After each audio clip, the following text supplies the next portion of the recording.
V9 Pro Max multifonksiyon testi yapacağız. Müşterimizin adına yapıyoruz bu testi. Evet efendim. Çift bataryalı ve power bank almışsınız. Sipariş doğrulayın Bey. Eyüp Bey. Seyhan Adana'ya gidecek. Eyüp Bey'e Seyhan Adana'ya V9 Pro Max çift bataryalı drone hayırlı olsun. Etiketini yapıştırdım efendim. Efendim videomu sonuna kadar lütfen izleyin. Çünkü faydalı şeyler anlatıyorum yani burada. O yüzden sonuna kadar izleyin. Test ediyorum ürününüzü. Artık bu ürün sizin, yani bizim kontrolümüzden, testimizden geçerse bu ürün sizin. O yüzden izleyin efendim. Çok faydalı, dediğim gibi nasıl uçuracağınızı anlatıyorum. Efendim neye dikkat etmeniz gerektiğini anlatıyorum. O yüzden dinlemenizi rica ediyorum. Arkadaşlar bu drone çift bataryalı power bank'li. Bir de bunun çift bataryalısı şarj başlıklısı var. O da aynı fiyat. 7500 da fiyatlarına zam gelecek. Bugün yarın zam yaparız yani. Zamanı geldi artık. Efendim önce üst ayaklarını açıyorsunuz. Materyali çok sağlamdır. Geldiğinde anlarsınız. Normal bir drone gibi değil yani. Güzel, sağlamdır. Önce drone'umuzu açıyoruz. Sonra kumandamızı açıyoruz. Daha sonra sol joystick'i iki aşağı bir yukarı bir daha aşağı çektiğimizde bağlantı kuruldu. Kırmızı yandı sabit olarak. İç mekanda uçmam diyor. Yani GPS açıkken içeride uçuramazsınız. GPS'ini kapattım. Yeşil yandı. Artık bu drone'umuz uçmaya hazır. Şimdi ben bunun testini yapacağım. Bir havalandıracağım. İlk açtığınızda böyle bir bekleyin. Bir 10 saniye 20 saniye dönsün motorları kendiliğinden. Kendiliğinden durur zaten. Uçuş testine geçiyorum. Hazır mıyız? Evet efendim, çalıştırdık ve gönderiyoruz. Mikrofonumuzu da hazırladık. Bu drone ilk defa çalıştı. Daha önce hiç çalışmadı. Dediğim gibi drone'u ilk uçurduğunuzda 20 saniye dikkat edeceksiniz. Kamerasını ayarlayın şöyle. 20 saniye çok önemlidir. Neden? Drone'u tanıyacaksınız. Drone'un uçuşunu anlayacaksınız. Şöyle de salladım efendim size. Biraz drone'u yukarı kaldıralım. Kamerası aşağı indirelim. Bay bay efendim. Hayırlı olsun. Gayet güzel bir drone. V9 Pro Max. Arkadaşlar bu çok güzel drone'dur. Sabitlemesi bu şekilde, bakın sabitledim. Haliyle azıcık oynayacak sabitleyince. Çünkü rüzgar akımı var. Yani o bir sıkıntı değil. Rüzgar akımı var. Bir de masaya çarpıyor rüzgar. Bana değiyor rüzgar masadan. O halde bile V9 Pro Max. Buna bozuk para da koyarız ya. Düştü bunun. Aküsü var. Şarjı var yani. Bir bakın. Biraz da bozuk para koyalım. 1 lira, 2 lira, 3 lira, 4 lira, 5 lira, 6 lira, 7 lira, 8 lira koyalım. 9 lira olsun, 10 lira olsun, 11 lira olsun, 12 lira olsun, 13 lira olsun, 14 lira olsun, 15 lira vardı, 1 lirayı kaptırmışız bile. Abi harika, 15 lira bozuk para koydum üzerine. 15 lira bozuk para koydum. Birisi yazmış, abi bozuk para koymaktaki amacınız ne? Amacımız ne olsun? Sen artistlik gözüyle gör dedim ben de, yani ne yapayım? Deneme işte, test. Ürünümüze güvendiğimiz için öyle bozuk para bardakla beraber koyuyoruz üzerine. Evet efendim, yeter bu kadar. Otomatik iş, isterenize indirin, isterseniz zemine indirin. Yerini ayarlıyorsun. Otomatik işte inmedi, engel gördü, bir daha gelecek şimdi.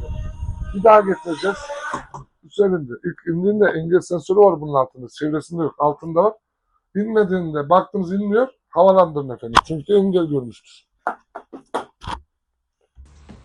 Efendim şuradan hemen şunları anlatıvereyim. Hız ayarımız 3 kademedir. Uzak uçuşlarımızda antenimizi açıyoruz bu şekilde. Yakın uçuşlarda gerek yok. Foto ve video çekme tuşu burada. Kamera yukarı aşağı yapacağınız tuşta burada. Bu kamera dikey konuma da gelir. Buradan yapıyorsun tekerlek tuştan. Otomatik çalıştırma, bakın çalıştı. Bir daha bastım mı havalanır. 1,5 metre havalanır, sabitlenir. Efendim bu şekilde de joystickleri çapraza çekerek de yapabilirsiniz bu işlemi. Birinci tuşumuz, yani şu tuş birinci diyorum ya. Şu tuş GPS açar kapatır. İlk drone açtığınızda biliyorsunuz GPS bağlantılı açılır. 1 numaralı ışık yanıp sönerse, bip sesi verirse kumandayı acil şarja takın. Başka anlam yok. 2 numaralı ışığınız yanarsa sağ ve şu sağ joystick'iniz yer değiştirir. Sağınız sol, solunuz sağ olur efendim. Bunu her zaman kapalı kalsın. 3 ve 4 numaralı ışık önemli değil. Şarja taktığınızda bu yanıp sönecektir. Şarjı full dolduğunda sabitlenecektir ışıklar. Gittiği mesafe, yükseldiği mesafe, drone'un anlık batarya gösterge seviyesi, geri geliş simgesi, burada da uydu rakamları içeren simgemiz var. Şimdi burada kumandanın batarya gösterge seviyesi. Efendim buna itimat etmeyin. Hepsine itimat edin. Buna itimat etmeyin. Çünkü bu ekranlı kumanda olduğu için sinyal verdikten bir 4-5 dakika sonra kapanır. Ekranlı kumanda olduğu için. Çünkü enerji emer. Telefon gibi yani. Daha sonra kalibrasyon ayarımız nasıl olacak? GPS'imiz açıkken şu tuşa 3 saniye basılı tutuyoruz efendim. Dışarıda yapıyoruz bu işlemi. İçeriyle hiçbir alakası yoktur. Saatin ters yönünde çeviriyoruz. Bir de dikey olarak aynı işlemi yapıyoruz. Hazır. Artık dışarıda uçur. 2 kilometre menzili test edilmiş. 3 kilometre gönderen arkadaşlarımız çok. Ama arkadaşların gönderdiği yer şehir içinin, şehrin göbeği değil. Araziye çıkmış adam 3 kilometre göndermiş. Biz 2 kilometre gönderiyoruz. Nevşehir Ürgüp'te testim var, Niğde'de testim var. Bu hafta kemerleri de test edeceğim. Niğde Kemersar'da kemerleri de test edeceğim. Kemerlerin altında uçuracağım. Yani burada dikkat etmeniz gereken şehir içi ve şehir dışı. GPS'iniz açık olacak. Şehir içinde uçuracaksınız. 30 metreden fazla yükselmeyeceksiniz irtifanız. 25 metrede kalın hatta. Sinyal kesiciye maruz kalırsınız. Bak bu çok önemli. Çatılarda gezmeyin yani şehir içinde. Gezin de çatıdan da bir 10 metre daha yükselmeyin yani. Demek istediğim o. 120 metre yükseliyor bu drone net. Daha fazla yükseliyor. Bizim net çizgimiz şöyle. Ama arazide 2 kilometre gönder, şarjı bittiğinde geri geliyor. Şarj azsa gitmiyor. Belirli noktadan sonra kalıyor. Çünkü şarj az makine nasıl gitsin? Ondan sonra geri geliyor. Yükseldiği noktaya geri geliyor. GPS'te de 10 tane uydudan fazla uydu bulun. Kalibrasyonunu yapın uçurmadan. Kesinlikle. Ondan sonra ekrana görüntü kimi yerde 1 kilometreden gelir, kimi yerde 500 metreden gelir, kimi yerde 700 metreden gelir. Bu uçuşunuza engel değildir. Uçurmaya devam edin. Bu radyo frekansıyla iletişim kurduğu için 2 kilometre menzili var. Tamam mı hocam? Evet, bunu da anlattık. Havada sabitleme tuşu yine bu kalibrasyon tuşu dediğimiz tuş. Havada sabitlemesini istiyorsan drone belirli noktaya getirdikten sonra bu tuşa 3 saniye basılı tut. Olay bu.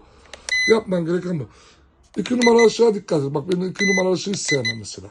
GPS'ini kapatalım. Bir de telefon uygulamasından bağlanalım. Ya telefon uygulaması bağlanması çok kolay arkadaşlar. Bak bazı arkadaşlar bağlanamıyor ya. Yapacağın iş abi hem size söylüyorum Eyüp Bey ve diğer müşterilerimize söylüyorum. Bunu büyük ihtimal TikTok'a atacağız. Sayfalarımıza atacağız. Bir TikTok'ta sayfamız yok bizim. 3-4 yerde sayfamız var. Abi uygulamasını indiriyorsun. Mobil verini kapatıyorsun drone'a bağlanırken. Bu kadar. Wi-Fi'den bağlanıyorsun. Mobil verin kapalı olacak. Uygulamada da bütün şeylere de izin vereceksin. Bir şeyler çıkıyor işte resimlere tam erişim, şuraya tam erişim. Onlara da tam erişime izin vereceksin. Linki bu. Buna bağlanacaksın. İnternet bağlantı olmadan bağlanacak. Mobil verin kapalı olacak. Bazı telefonda istemiyor mobil veriyi. Şu LV Pro uygulaması. Vallahi bunu açamıyorlar. Yani zor bir şey değil arkadaşlar. Bunu kendiliğinden açıyor zaten. Efendim burada ayarlarınızı değiştirebilirsiniz. Bu ayarları değiştirdiğinizde mesafe ayarı bu. Drone'a anlık yüklenir. Siz buradan değiştirmeden o sabitler kendini yani o ayarda uçar. Burada da aynı şekilde bu ayarları değiştirdiğinizde drone ayarlarını değiştirmiş olursunuz. Sizden ricamız en önemli kullanım kılavuzunu muhakkak okuyun efendim. Okursanız şuradaki bütün özelliklerden yararlanırsınız. Kişi takip, konumlandırma, drone'u buradan kullanma, buradan havalandırma, buradan yönlendirme, video ve fotoğraf çekimi, navigasyon, GPS, rakamsal veriler, koordinatlar bir dünya özellik var burada. Hele kişi takip özelliği. Çok güzel bir özellik. Sen yürü o arkandan gelsin. Çok güzel bir özellik. Şimdi ne anlatacaktım ben? Efendim uzak uçuşlarda mesela 1 kilometre gözüne kestirdin. 1 kilometre fazla uçuracaksın. Abi ekranını kapat benim kapattığım gibi. Bunu bağla, bunu koy cebine. Sıkıntı değil. Sen uçur gözünde gördüğün alana. Burada da yeri gelecek. Navigasyon göstermiştim ya navigasyon haritası. Şu harita. Yeri gelecek. Bundan faydalanacaksın. Tamam mı? O yüzden uzak uçuşlarında bunu bağla. Şimdi telefon şeye gelelim. Bir şey de anlatacaktım da unuttum vallahi ya. Neyse aklıma gelirse anladım video içerisinde. Kutu içeriğine gelelim efendim. Kutu içeriği de şunu da bir çalıştırayım şunu. Evet abi. Kafanızı ağrıttıysam kusura bakmayın arkadaşlar. Para veriyorsunuz. Ben size bunu anlatmak zorundayım. Çünkü para veriyorsunuz. Hakkını almak zorundasınız. Alacaksınız yani.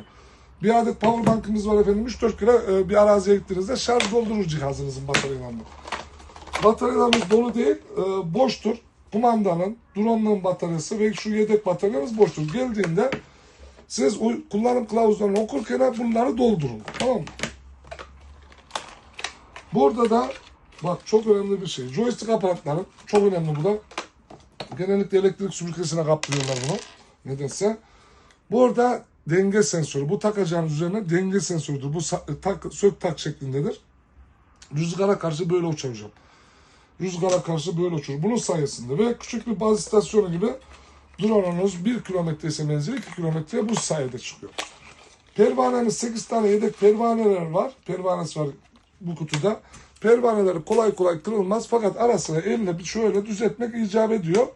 Ara sıra elinizle düzeltin. Hani rüzgardan küçücük bir çap yağmursa bak şu kadar gözle görülmeyecek anlamayacak şekilde yağmursa drone gezinir. Deli koyun gibi havada gezinir. Deli koyun yerde gezinir ya. Bu da deli koyun gibi havada gezinir. Ne yapalım abi öyle benzetiyorum. Efendim bataryamız 23 dakikadan fazla havada kalır. 20 volt ve 35 volt arası şarj cihazı kullanacaksınız. Yüksek voltajlı şarj cihazlardan sakının efendim. 120'lik 90'lık gibi şarj cihazlarını kullanmayın. Amperleri de 1.0 ya da 2.0 olacak. Şarja taktığınızda yeşil ışık kanalda olduğunda yeşil ışık söner. Acil bir durumda beklemeden çıkartabilirsiniz. Hani 23-25 dakika uçacağına dolduğu kadar uçar. 1 ve 2 numaralı sizin 1.7 ile 1.8 amper değeri oluşmuş. Yani bu da çok sağlıklı demek. Daha sıfır demek çok sağlıklı demek. Doldurun bunları. Şimdi ben şuraları toparlamaya geçiyorum. Hayırlı olsun efendim. Aklıma geldi. Efendim bak burada hafıza kartı girişi burada. Mekanizmalıdır. İtersin tık diye girer. Bastırdı mı tık diye atar. Hafıza kartı ne oluyor? Sen dedim ya ekrana görüntü kimi yerde 1 kilometreden gelir, kimi yerde 500 metreden gelir değişir. Ama hafıza kartı taktığında sen 2 kilometre ileride uçuruyorsun mesela bir yerin videosunu çekeceksin. Bas şuradaki tuşa. Hafıza kartını taktığında bas şuradaki tuşa fotoğrafını çeker. Basılı tut. Video çeker. Hafıza kartıyla ilgili ben size resim atacağız. O hafıza kartından alın. O hafıza kartı uyumlu oluyor hocam tamam mı? Her hafıza kartını kabul etmiyor. O atacağımız iki resimdeki hafıza kartlarını biz denedik, tecrübe ettik. Efendim güzelce anlattığım artık bu drone sizin eyvallah Allah'ın izniyle testimizden geçti. Paketleme sürecine geçiyorum şimdi. Şurada bir sıkışma var onu düzelteyim. Şöyle. Evet ürün size gelirlerdir. Kargoda oluşacak herhangi bir hasardan, herhangi bir kırılmadan, herhangi bir kaybolmadan müessesemiz sorumludur. Bak müessesemiz sorumlu değildir demiyoruz. Tam tersini diyoruz. Herhangi bir hasarda, kırılmada, kaybolmada, çalınmada müessesemiz sorumludur. Gereken yapılır. Gerekirse yenisi gönderilir. Efendim hayırlı olsun. Saygılar, hürmetler.